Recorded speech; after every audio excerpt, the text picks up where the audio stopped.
आइए अब हम अगला प्रश्न शामिल करते हैं। इसके बाद जो अगली क्वेरी है ये जॉइंट लोन पर है और ये सवाल है चंडीगढ़ से मनीष गुप्ता साहब की तरफ से। तो आइए हम इसको चेक करते हैं।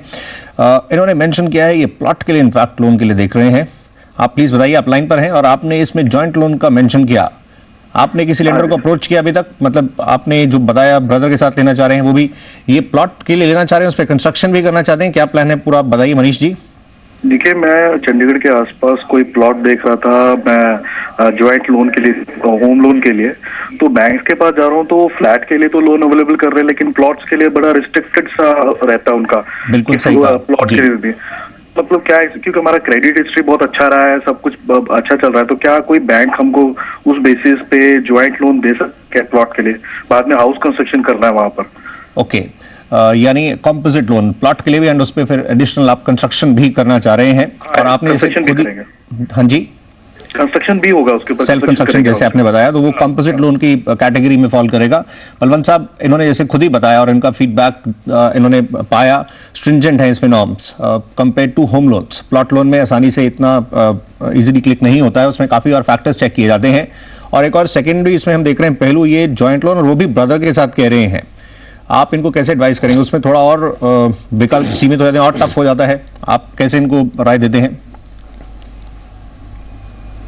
देखिए मनीष जी, अगर आपको प्योर प्लॉट लोन लेना है तो बहुत कम लेंडर देते हैं, और उसमें भी क्या है कि जैसे आपका डाउन पेमेंट ज़्यादा रहता है, तो जो टेन्योर है वो भी कम रहता है, रेट ऑफ इंटरेस्ट भी 1-2% के आसपास ज़्यादा रहता है। परंतु जैसे आप बता रहे हैं कि आप उस पर कंस्ट्रक्शन करना चाहते हैं, तो आप कोई भी बैंक को अप्रोच करिए और उनको बोलिए मुझे कंपोजिट लोन चाहिए, जिसमें आपकी जो प्लॉट की कॉस्ट है और जो कंस्ट्रक्शन कॉस्ट है वो दोनों इंक्लूड हो जाएगी, और वो जो होम लोन है उसकी पैरिटी पे ही गिना जाता है। तो वैसे सब बैंक नहीं देती है, पर मेरी जानकारी में एचडीएफसी और आईसीआईसीआई बैंक है वो कंपोजिट लोन देती है।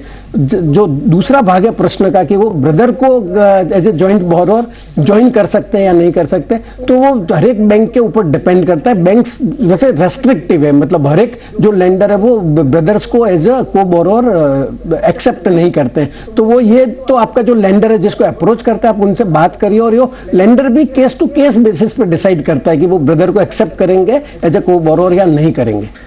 राइट, हम ब्रेक के लिए रुकते हैं, लेकिन चलते चलते एक अगर आप ब्रीफ में ये भी इनको टच कर सकें, क्योंकि ये प्लॉट की बात करें, कंपोजिट लोन ले लेते हैं लेकिन कंस्ट्रक्शन टाइमली नहीं करते हैं। अगर इनका क्लिक हो जाता है इन दैट केस, वो भी उसमें भी आपको उसी टाइम फ्रेम में जो आपको बताया जाएगा उसके अकॉर्डिंगली आपको कंस्ट्रक्शन भी स्टार्ट करनी होगी बलवंत साहब, अदरवाइज उसको लेकर भी पेनल्टीज हैं। देखिए सौरभ जी, ऐसा है कि आपने अगर बैंक को कुछ प्रॉमिस किया है कि मैं ये प्लॉट के ऊपर कंस्ट्रक्शन कोई रीजनेबल पीरियड में, जो भी आपने पीरियड कमिट किया है उसमें करूंगा, और अगर आप नहीं कर पा रहे हैं तो बैंक के अधिकार क्षेत्र में है कि वो बैंक आपसे पूरा लोन का पैसा वापस मांग लेवे। तो मेरा सुझाव रहेगा कि आप जो रियलिस्टिक टाइम हो आपका कंस्ट्रक्शन शुरू करने का, वही बैंक को बताइए, जिससे बैंक को भी ये डिसीजन लेने में सहूलियत रहेगी कि बैंक आपको वो कंपोजिट लोन दे पाएगा या नहीं दे पाएगा। जी, इसी के साथ हम एक ब्रेक के लिए रुकते हैं। आज बातचीत हो रही है लोन मार्केट पर, हम जल्दी लौटते हैं।